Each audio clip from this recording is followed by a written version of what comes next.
A mask isn't perfect. A seatbelt isn't perfect. We have to figure out how to make things work in our lives to protect ourselves when nothing is perfect.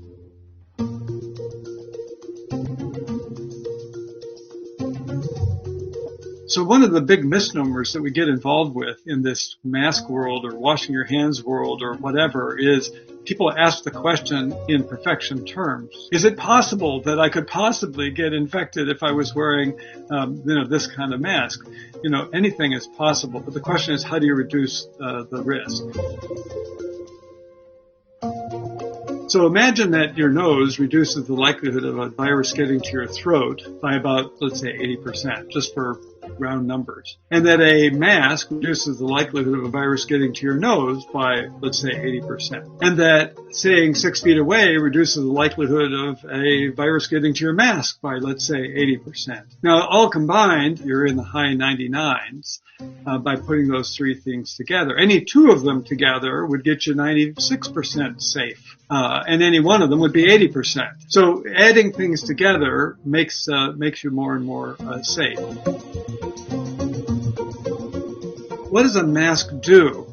If you think about viruses are always dying. Viruses aren't bacteria. Bacteria are always trying to grow. A virus does not grow outside of a body. So the first way to get infected is by touching your face. Even surgeons touch their faces all the time. Everybody does. It's it's humankind. But if the mask is there, you keep that infection from happening. Whether it's a crummy mask or a great mask, it doesn't matter. It works.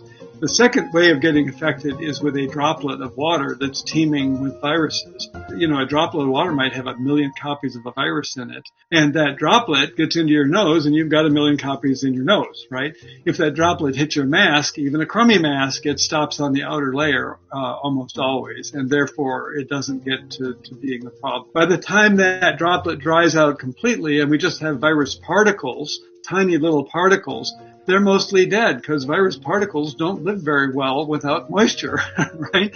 And therefore, if they did come through the mask, there are one, lot less of them, and two, they're not likely to be infectious anymore by the time they get to you. Now, one of the key components of figuring out how to behave in this whole new world is figuring out where you can be safe and where you're not. If you're a doctor and you're going into the operating room, you behave differently when you're all suited up and scrubbed up than when you're out of the operating room, right? So we need to do that same sort of idea when we're going from our safe house or car out into a shopping center or, for a walk on a crowded street. Don't do anything special when you're in your safe zone. But when you're not in your safe zone, that's when you pay attention to how to not get infected. I actually brought some demos because, you like demos. A lot of people talk about masks as being a problem. Let me just show you a couple of different ideas. Everybody complains about bandanas. Bandanas are just a piece of cloth. Maybe it's an old shirt. You cut into a square, you cut the square into a thing, you fold it into a triangle and put it on. These things are really good. You'll go to the press and on the internet and find that you could, if you put a little cannon full of little particles the size of virus particles, you can blow them right through a 4-layer bandana. And that's true. Does that mean a 4-layer bandana wouldn't help you resist getting infected? No. It's very good. An old shirt. I've got a 90-something-year-old mother who made one out of a pair of underwear, but a towel wrapped around a couple times is perfectly good as well. You don't need to go buy, the world's best stuff to have really great protection. This is a N95 mask. You can see it's bigger, and it's got more fuzz around the edges than the sort of thing you might get in a hardware store to protect you from paint. This one is called N95 because it's 95% effective at stopping particles of a certain size. Notice the name says it's not perfect, right? And it shouldn't be perfect.